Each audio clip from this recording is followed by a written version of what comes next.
could tell that this was not done thinking about emissions and, you know, Greta Thunberg and all that stuff. This was just done to go on the track. So if you get a 996 GT3 and if you start to drive it, well, you realize that other cars are more expensive or cheaper, but they just don't deliver on what this car can deliver from a usability, a drivability. I don't know. I like to think that the car talks to you somehow, and I don't speak German, but oh my god, it's just, I got goosebumps. Every RPM is something else. So I don't even know if I'm able to. I had in mind this thought of talking about why this car will ruin you, and it was very clear in my mind. But now that I'm driving it, I don't know. Let's give it some rev.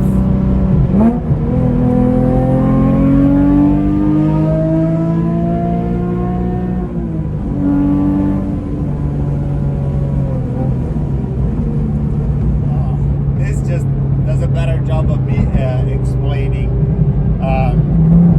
what I wanted to say. But yes, what I was saying is that if you buy a GT3 and if you have it, then it's going to be difficult for you to find another car. Is this a forever car? I don't know, potentially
M3, what else? Ferrari. Even if you have a Ferrari, whatever you have, even if you have an F40, I don't care. I mean, just the usability. You can't do what you do with this car. You can't. And by default, that limits the way you can enjoy a car. This car, you can do anything. Anything. You can take it to, I take my daughter to swim classes. I've been to work. I've gone to work with this car. Can't do that in an F40. I mean, sure, someone is gonna do it. It's gonna make a video online about doing it, prove me wrong, and that's it. I do it every month. I love this car. So yeah, that's just my beware. If you buy an NS6 GT3, be ready to have all your pyramid of cars that you had and what you like completely redefined. If you are a collector and if you just like to buy cars just to have them, to look at them, please don't buy them. Leave the cars to the folks that love to drive them.